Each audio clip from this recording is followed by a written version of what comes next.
Hello friends, मैं study राही YouTube के इस चैनल पर आप लोगों का स्वागत करता हूं। दोस्तों, अभी तक हम लोगों ने अलंकार के बारे में हिंदी में पढ़ा था, ठीक है ना, जो कि हमारे हिंदी में बताया गया है। हिंदी में हम लोगों ने उसके बारे में कुछ अच्छी तरीके से समझा था, ठीक। तो आज हम इंग्लिश के एक टॉपिक के बारे में पढ़ने वाले हैं जिसे कहते हैं फिगर ऑफ स्पीच, यानी कि ये भी एक क्या है, अलंकार है, फिगर ऑफ स्पीच, ठीक है ना। इसमें हम इंग्लिश में जानेंगे कौन कौन से अलंकार होते हैं और किस किस प्रकार होते हैं। जैसे मान लीजिए अगर एक कोई औरत है, कोई लड़की है, उसकी शादी हुई तो शादी के लिए उसको आभूषणों की ज़रूरत होगी, सजने धजने के लिए बहुत तरह के गहनों की, आभूषणों की ज़रूरत होगी। उसी तरह आज हम इंग्लिश के फिगर ऑफ स्पीच के बारे में पढ़ेंगे। तो सबसे पहले हम जानते हैं कि देखिए, ये हमारा जो फिगर ऑफ स्पीच होता है इसके 7 पार्ट होते हैं। कौन कौन से? Simile, metaphor, personification, apostrophe, oxymoron, hyperbole और ऑनोमेटोपोइया, ठीक है ना। इस तरह हमारे ये 7 फिगर ऑफ स्पीच हो जाते हैं, जिन्हें हिंदी में उपमा अलंकार, रूपक अलंकार, मानवीकरण अलंकार, संबोधन अलंकार, विरोधाभास अलंकार, अतिशयोक्ति अलंकार और ध्वनि सूचक अलंकार कहा जाता है, ठीक। देखिए, ये तो फिगर ऑफ स्पीच हमारे इंग्लिश में बहुत सारी हैं, ठीक है ना, लेकिन उनमें से ये जो 7 फिगर ऑफ स्पीच हैं इनको बहुत अच्छी तरीके से पढ़ना पड़ता है, क्योंकि 12th के एग्जाम तक यही 7 बहुत ज़्यादा पूछी जाती हैं और इन्हीं को ज़्यादा पूछा जाता है। और हर बार फिक्स रहता है कि इन 7 में कोई ना कोई 3 फिगर ऑफ स्पीच आपको दे दिया जाता है, जिसमें से आपको एक फिगर ऑफ स्पीच की डिफिनीशन लिखनी होती है और उसका 2 एग्जाम्पल देना होता है, ठीक है ना। कोई भी चीज़ हो, आप अगर उसका डिफिनीशन लिख रहे हैं तो उसमें 2 एग्जाम्पल आपको हमेशा देना पड़ेगा, ठीक। तो ये आपके इसी प्रकार ये है फिगर ऑफ स्पीच और इसके ये 7 पार्ट हो जाते हैं। देखिए, इनके जो 7 भाग हैं, ठीक है ना, इनका नाम आसानी से याद करने के लिए मैं आपको एक छोटी सी ट्रिक बताता हूँ। आप इन 7 का नाम आसानी से कैसे याद कर सकते हैं, तो यहाँ पे मैं इसकी एक ट्रिक बताता हूँ। आप कुछ मत करिए, आप याद कर लीजिए शैम्पू, ठीक ना, क्या है?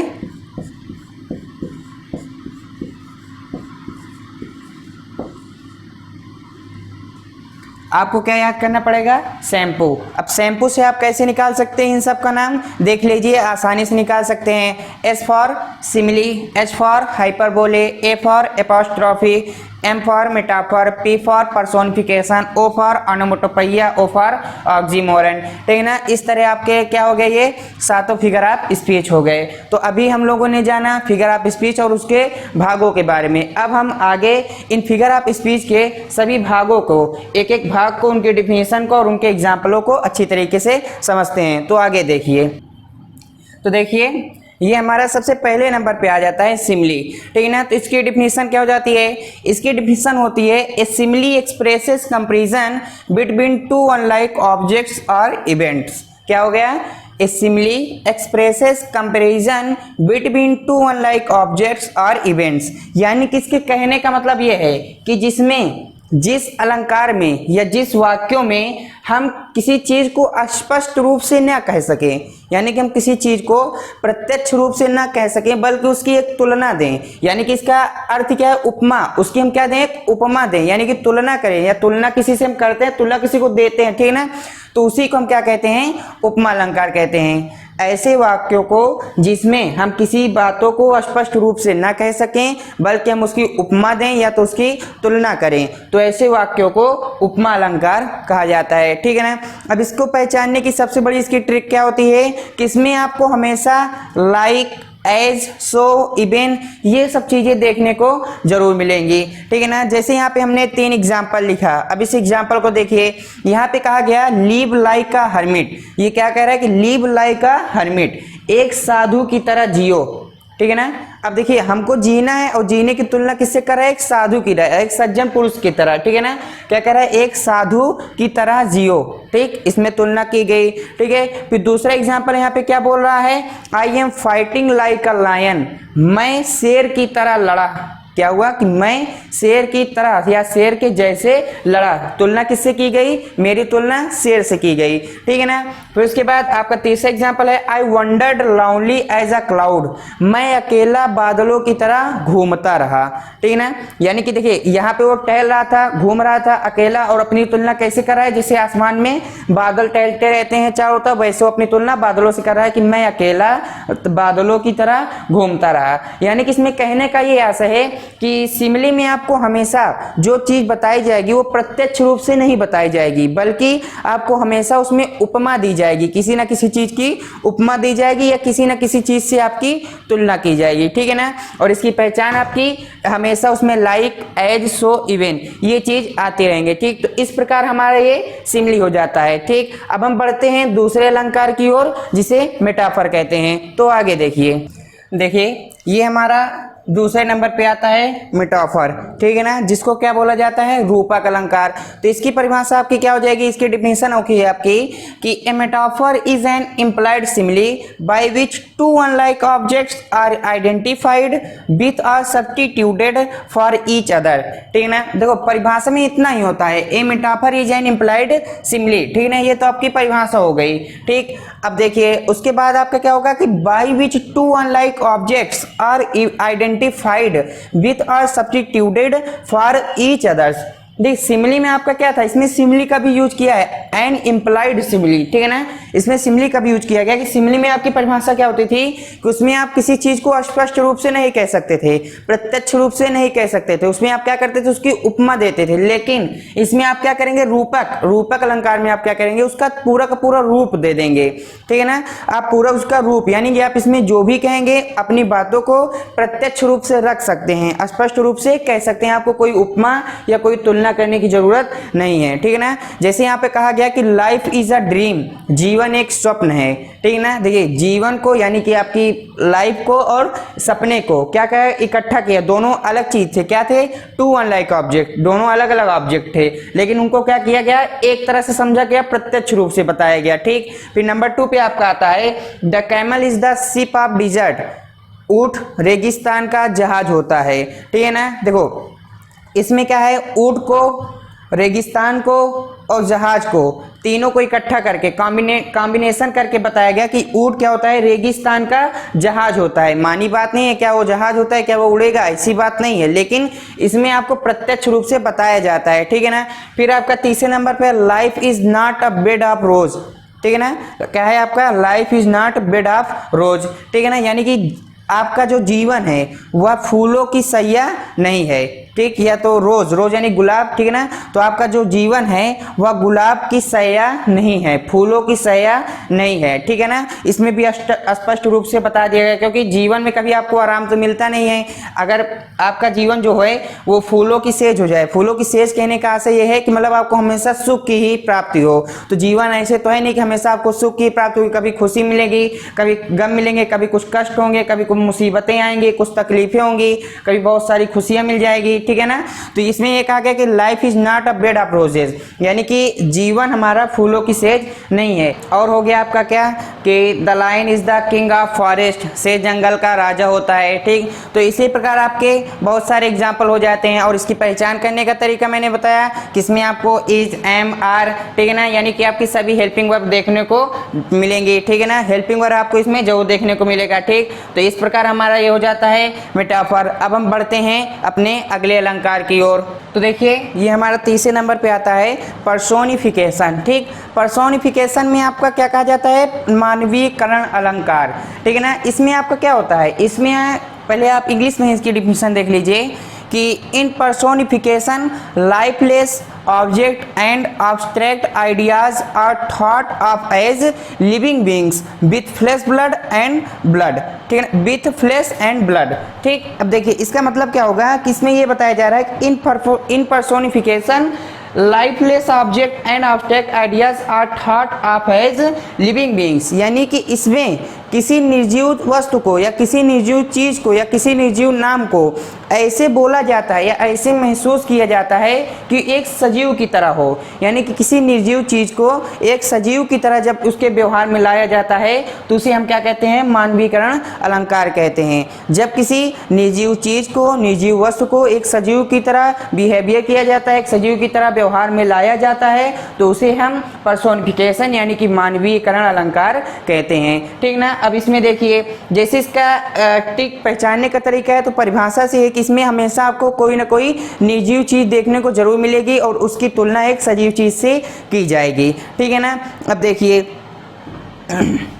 इसके एग्जाम्पल में बताया जा रहा है कि experience is the best teacher, अनुभव एक सच्चा टीचर होता है, ठीक है ना, या अनुभव महान टीचर होता है, अनुभव महान अध्यापक होता है। क्या बोला है कि experience is the best teacher, अनुभव महान अध्यापक होता है। ठीक, और इसमें देखिए अब एक्सपीरियंस आपके क्या है, अनुभव एक निर्जीव चीज़ है, कोई नाम है, ठीक है ना, कोई इंसान तो है नहीं जिसमें सजीव इसको माना जाए, लेकिन टीचर अध्यापक एक सजीव के साथ एक निर्जीव चीज़ की तुलना की जा रही है। ठीक, इसका कंपैरिजन किया जा रहा है।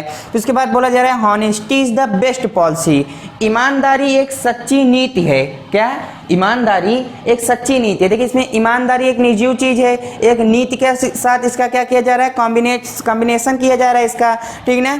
फिर आपका बोला जा रहा है कि anxiety is sitting on her face, चिंता उसके चेहरे पर बैठी है। अब बताइए, देखिए चिंता क्या है आपकी, एक निर्जीव चीज़ है, एक निर्जीव नाम है, ठीक है ना, एक निर्जीव थिंग्स है। आपकी क्या है, एनेक्सिटी एक निर्जीव थिंग्स है, बोला है कि सिटिंग ऑन हर फेस, उसके चेहरे पर बैठी है। अब किसी इंसान के चेहरे पर क्या है, बैठी है, यानी कि उस इंसान के सजीव चेहरे से एक निर्जीव चीज की क्या चीज की जा रही है, तुलना की जा रही है। यानी कि जब कभी आपको ऐसा लगे कि किसी निर्जीव चीज को एक सजीव की तरह व्यवहार में लाया जा रहा है, एक सजीव की तरह उसके साथ बिहेवियर किया जा रहा है, तो आपका क्या हो जाएगा, पर्सोनिफिकेशन यानी कि मानवीकरण अलंकार हो जाएगा। इसको पहचानने का तरीका यही होता है कि कहीं ना कहीं इसके एग्जाम्पल्स में आपको निर्जीव चीज यानी कि नॉन लिविंग थिंग्स देखने को जरूर मिलेंगे, ठीक है ना। तो इस प्रकार हमारा ये हो जाता है तीसरे नंबर पे पर्सोनिफिकेशन। ठीक, अब हम बढ़ते हैं अगले अलंकार की ओर। इसमें आपका क्या होता है, आपका चौथे नंबर पे आता है अपॉस्ट्रॉफी यानी कि संबोधन। देखिए, in apostrophe be addresses a dead person और सम लाइफलेस और एन abstract आइडियाज और लिविंग बीइंग्स। देखिए ये भी आपका पर्सोनिफिकेशन के जैसा ही है, ठीक है ना, ये भी आपका कैसा है, जैसे पर्सोनिफिकेशन था वैसे है, लेकिन दोनों में फर्क क्या है कि उसमें आपको निर्जीव चीज की तुलना सजीव चीज से की जा रही थी, निर्जीव चीज को सजीव चीज का कॉम्बिनेशन था उसमें। ठीक, और इसमें आपका क्या होगा, इसमें भी वही होगा, एक निर्जीव चीज को आप सजीव की तरह संबोधित करेंगे। इसमें क्या करेंगे, एक निर्जीव चीज को आप सजीव की तरह संबोधित करेंगे, ठीक है ना। और इसका पहचानने का सबसे बड़ा तरीका यही होता है कि इसमें आपको हमेशा एक्सक्लेमेशन मार्क लगा हुआ जरूर दिखाई देगा, ठीक है ना। आपको कुछ और मिले या ना मिले, लेकिन एपोस्ट्रॉफी में आपको हमेशा जब उसका एग्जाम्पल दिया रहेगा तो पहचानने का तरीका यही होगा कि उसमें एक्सक्लेमेशन मार्क जरूर लगा हुआ होगा, ठीक है ना। तो इसके एग्जाम्पल्स पे हम आ जाते हैं। तो इसका एग्जाम्पल बोला जा रहा है कि O death where is the sting, ए मृत्यु है, मृत्यु तुम्हारा अंत कहाँ है, हे मृत्यु तुम्हारा अंत कहाँ है। O death where are you, हे मृत्यु तुम कहाँ हो, हे मृत्यु तुम कहाँ हो। वेयर ग्रेव क्या है, O grave where is thy victory, हे दुख है चिंता तुम्हारी जीत कहाँ है, यानी कि हे दुख मैं तुम पर विजय कहाँ पाऊंगा, मुझे खुशियाँ कहाँ मिलेंगी, ठीक है ना। फिर है ओ वर्ल्ड ओ लाइफ ओ टाइम, हे संसार हे जीवन हे वक्त हे समय हे काल, ठीक है ना। यानी कि इसमें इसका कहने का मतलब ये है कि आपका चाहे जो एग्जाम्पल दिया रहे, ठीक है ना, जो भी एग्जाम्पल्स आपके दिए रहे उसमें आपको एक्सक्लेमेशन मार्क देखने को जरूर मिलेगा। ये आपके डेफिनेशन हो गई, ये आपकी इसकी पहचान हो गई, ठीक है ना। फिर इसके बाद ये आपका इसका एग्जाम्पल्स हो गया। तो इस प्रकार हमारा ये अपॉस्ट्रॉफी हो जाता है। ठीक, अब हम बढ़ते हैं अगले अलंकार की ओर, तो आगे उसको देखिए। ये हमारा अगला हो जाता है ऑक्सीमोरन, ठीक है ना। ये भी आपका सिंपल ही है। देखिए ऑक्सीमोरन को हिंदी में क्या बोला जाता है, विरोधाभास अलंकार, ठीक है ना। इसकी डिफिनेशन आपकी क्या हो जाती है कि in oxymoron two opposite qualities और एडेड टू द समथिंग्स। ठीक, इसकी डिफिनेशन क्या हो गई, in oxymoron two opposite qualities are added to the somethings. ठीक, ये इसकी क्या हो गई डिफिनेशन। इसका मतलब हिंदी में समझना हो, देखिए इसका मतलब ये हुआ कि विरोधाभास एक ऐसा अलंकार होता है जिसमें दो अलग अलग क्वालिटी की चीजों को, दो अलग अलग गुण वाले चीजों को, दो अलग अलग चीजों को एक साथ रखा जाता है, दो विपरीत चीजों को, ठीक है ना। जैसे इसमें क्या होगा आपका, देखिए क्या बोल रहा है कि qualities are added to the something. कौन सी क्वालिटीज? टू अपोजिट क्वालिटीज, यानी कि दो अपोजिट यानी विपरीत गुण वाले चीजों को एडेड टू द समथिंग एक करके रखा जाता है, ठीक है ना। अब देखिए इसकी पहचान का सबसे बड़ा तरीका ये होता है कि आपको इसमें अपोजिट वर्ड देखने को जरूर मिलेगा। अपोजिट वर्ड यानी कि एक दूसरे के विलोम चीज आपको देखने को मिलेंगे, ठीक है ना, विलोम शब्द देखने को मिलेंगे। तो इसके एग्जाम्पल से आप इसको अच्छी तरीके से समझ सकते हैं। तो इसका एग्जाम्पल बोल रहा है life is a bitter sweet. क्या है? लाइफ इज बिटर स्वीट, जीवन एक कड़वी मिठास है। अब बताइए जीवन मीठा भी है और कैसा मीठा है? कड़वी मिठास है, यानी कि मीठ स्वीट का अपोजिट क्या हो गया? बिटर, यानी कि बिटर का अपोजिट क्या हो गया? स्वीट। दोनों एक दूसरे क्या है? अपोजिट हैं, ठीक है ना। फिर आपको बोला गया it is an open secret, यह एक खुला रहस्य है। अब बताइए रहस्य भी है, रहस्य तो कैसा रहता है? छुपा हुआ होता है, किसी से बताया नहीं जाता, लेकिन ये रहस्य कैसा है? खुला रहस्य है। तो रहस्य कैसा है? खुला। दूसरा एक दूसरों का क्या हो गए? विलोम हो गए ना, रहस्य भी है और खुला भी है, तो कैसे रहस्य माना जाएगा, ठीक। फिर आपको बोला जा रहा है he is an innocent criminal, यह एक अन्यायी क्रिमिनल है, ठीक है ना। अब बताइए वो अन्यायी भी है तो गुनहगार कैसे हो जाएगा? जब उसने कोई गुनाह नहीं किया तो गुनहगार कैसे माना जाएगा? लेकिन ये क्या कह रहे हैं कि he is an innocent criminal, वह एक अन्यायी गुनहगार है, उसने कोई गुनाह नहीं किया है, ठीक है ना, लेकिन वो कैसा है? गुनहगार है, ठीक। अब आगे क्या बताया जा रहा है आपका कि he was feeling sweet pain, वह महसूस कर रहा था, कैसा महसूस कर रहा था? मीठा दर्द महसूस कर रहा था। अब बताइए उसको दर्द भी महसूस हो रहा है, दर्द कैसा है? मीठा है, यानी कि पेन, और पेन कैसा है आपका? स्वीट है। अब बताइए उसको दर्द भी हो रहा है, मीठा दर्द हो रहा है, तो बात कैसी है आपकी? एक दूसरे की विलोम ही तो हुई कि दोनों अलग अलग तरीके की बात की गई इसमें। तो इसके कहने का आशय यही हुआ कि इसमें इस तरह के आपके सेंटेंस दिए जाएंगे जो एक दूसरे के अपोजिट होंगे, ठीक है ना। जैसे क्या बताया गया कि he was feeling sweet pain, उसकी जो महसूस है, वह जो महसूस कर रहा है वो कैसा महसूस कर रहा है? मीठा दर्द महसूस कर रहा है, ठीक। हमारा उसका जीवन जो है कैसा है? एक कड़वी मिठास की तरह है, ठीक। तो इस तरह के सेंटेंस आपके ऑक्सीमोरन यानी कि विरोधाभास में आते हैं। अब हम बढ़ते हैं अपने अगले अलंकार की ओर। ये हमारा 6वें नंबर पे आता है हाइपरबोले, ठीक है ना। हाइपरबोले में क्या होता है? अतिशयोक्ति अलंकार, ठीक। इसके डेफिनेशन आपकी हो जाती है in hyperbole represents things as greatest और लेस बेटर और worse than they really are, यानी कि इसके कहने का मतलब ये हुआ कि ऐसा अलंकार जिसमें किसी चीज को बहुत बढ़ा चढ़ा के बताया जाए, किसी चीज को बहुत चढ़ावा दे दिया जाए, बहुत बढ़ा चढ़ा के उस चीज को बता दिया जाए, तो आपका क्या हो जाता है? अतिशयोक्ति अलंकार हो जाता है, ठीक है ना। इसकी पहचानने की सबसे आसान ट्रिक यही होती है, इसमें आपको क्या होता है? ओवरवेल्म्ड दिया होता है, यानी कि किसी चीज को बढ़ा के बताया जाता है, ठीक है ना। जैसे आप इसको एग्जाम्पल से बहुत अच्छी तरीके से समझ सकते हैं। तो इसमें सबसे पहला एग्जाम्पल आपका दिया गया है river of blood flowed in the battlefield, खूनों की नदी बही किसमें? युद्ध के मैदान में, यानी कि उस युद्ध के मैदान में खून की नदी बही। अब मान लीजिए कहीं युद्ध हुआ तो क्या इतना युद्ध होगा कि वहां पे खून की नदी बहने लगे? तो ऐसा तो फिलहाल हो नहीं सकता, लेकिन क्या बताया गया इसमें? बढ़ा के बताया गया ना कि river of blood flowed in the battlefield, उस युद्ध के मैदान में खून की नदियां बही, ठीक। बढ़ावा दे दिया गया इसमें। फिर आपको बोला जा रहा है ही रैन फास्टर देन द वाइंड, वह इतनी तेज भागा जितनी तेज हवा।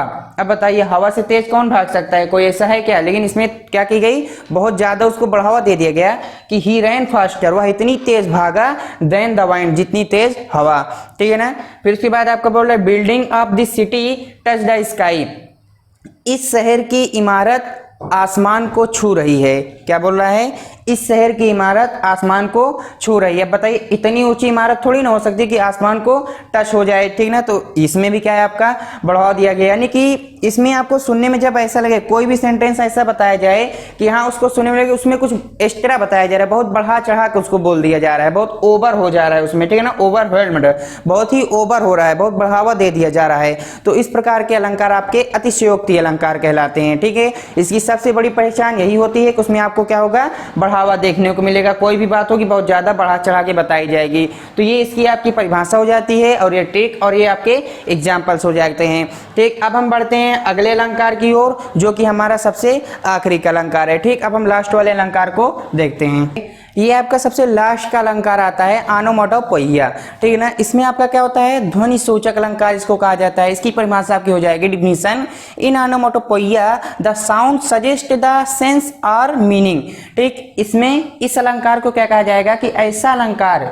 जिसमें ऐसे वाक्य आए जिसमें किसी न किसी चीज की ध्वनि की बात की जाए, ध्वनि की बात या ध्वनि के बारे में बताया जाए या किसी चीज की ध्वनि निकले तो उसे क्या कहा जाएगा, ध्वनि सूचक अलंकार। इसके नाम से ही जाहिर है इसको क्या बोले हैं, ध्वनि सूचक, ध्वनि की सूचना देने वाला, किसी भी चीज की ध्वनि को बताने वाला, ठीक है ना। पहचान भी इसकी वही हो जाएगी, इसमें आपको किसी न किसी साउंड के बारे में, किसी न किसी ध्वनि के बारे में कहा ही जाएगा हर सेंटेंस में, ठीक। तो इसका एग्जाम्पल आप देख लीजिए। सबसे पहले बोला जा रहा है बीज हम्स, यानी कि मधुमक्खियां भिनभिनाती है, उनके बारे में बताया गया है, ठीक। फिर बोल रहा है द स्नैक्स आर हिसिंग, सांप हिस हिस करता है, ठीक, उसके बारे में बताया गया, ठीक। द कैट म्यू म्यू, बिल्ली जो है म्याऊ म्याऊ करती है, उसके बारे में, यानी कि सब में क्या है, एक साउंड के बारे में बताया गया है।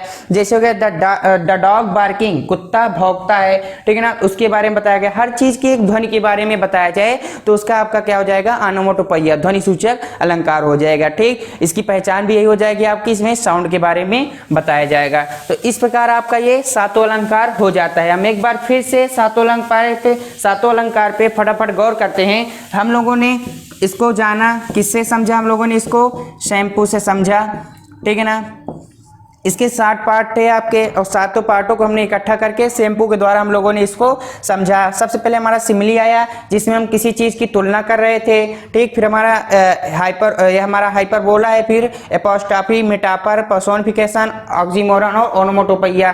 पहले हम लोगों ने सिमिली को पढ़ा जिसमें हम किसी चीज की क्या कर रहे थे, तुलना कर रहे थे, उसको प्रत्यक्ष रूप से नहीं बोल पा रहे थे, उसकी उपमा दे रहे थे, ठीक। फिर उसके बाद हम लोगों ने मेटाफर को पढ़ा। मेटाफर में हमको क्या हो रहा था, हम किसी चीज को डायरेक्ट बोल दे रहे थे, प्रत्यक्ष रूप से कह दे रहे थे, ठीक है ना। फिर हमने क्या कहा कि पर्सोनिफिकेशन को पढ़ा। पर्सोनिफिकेशन में हम लोगों ने क्या किया, एक निर्जीव चीज को सजीव के साथ कॉम्बिनेशन किया, उसके सजीव के साथ व्यवहार करके एक निर्जीव को सजीव की तरह बिहेवियर में लाया, ठीक। फिर उसके बाद हम लोगों ने क्या पढ़ा, सिमिली पढ़ा, मेटाफर पढ़ा, पर्सोनिफिकेशन पढ़ा, ठीक। फिर हम लोगों ने क्या पढ़ा, उसके बाद हम लोगों ने ऑक्सीमोरन पढ़ा, ठीक है ना। ऑक्सीमोरन में हम लोगों का क्या था, विरोधाभास जो हमको दिया जा रहा था, उसमें आपका क्या था कि वो चीज आपको विरोध में दी जा रही थी, यानी कि दो चीज आपको दिए जा रहे थे, दोनों क्या थे, एक दूसरे के विलोम शब्द दिए जा रहे थे, ठीक। जिसमें आपका एक क्या हो जाता था, ऑक्सीमोरन, ठीक है ना, विरोधाभास। फिर हम लोगों ने हाइपरबोले को पढ़ा, ठीक। और हाइपरबोला में आप क्या हो रहा था, हाइपरबोले में आपको हर चीज को क्या किया जा रहा था, अतिशयोक्ति दी जा रही थी, यानी कि जो आपके सेंटेंस थे उनको